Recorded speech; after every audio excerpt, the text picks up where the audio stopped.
Mesdames et messieurs, bonjour et bienvenue à cette édition du Flash. Fin du 5e congrès des ophtalmologues.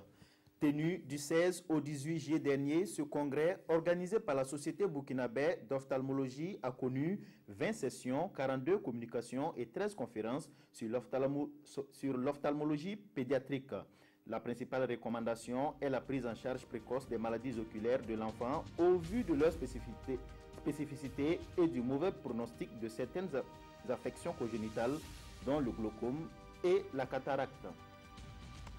Le Carité, objet de travaux de recherche. Il s'est tenu hier un atelier de restitution des travaux du projet dénommé Projet de recherche, développement, de régénération du peuplement du Carité dans les régions du Nord, du Centre-Ouest et des Hauts-Bassins. Objectif, améliorer la croissance du Carité et sa productivité. Ce projet est financé par le Royaume de Danemark avec comme partenaire d'exécution l'Institut de l'environnement et des recherches agricoles et l'ONG TreeAid. La présidente de la Fondation pour la Nature et l'Homme, Audrey Pulvar, était ce vendredi sur le site de sculpture sur granit de Laongo. Une visite pour découvrir l'une des richesses touristiques du pays.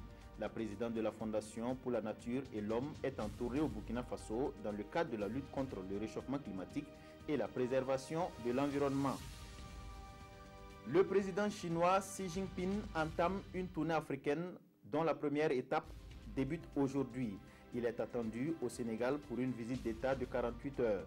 La coopération économique entre la Chine et le Sénégal sera au cœur des échanges entre Macky Sall et Xi Jinping. Après le Sénégal, le président chinois se rendra au Rwanda et en Afrique du Sud. Une nouvelle journée de violence meurtrière à Gaza. 4 Palestiniens, dont 3 combattants du Hamas, ont été tués par Tsahal, l'armée israélienne. On déplore également plusieurs blessés après les bombardements intenses en réponse à des tirs contre les soldats israéliens, selon l'armée.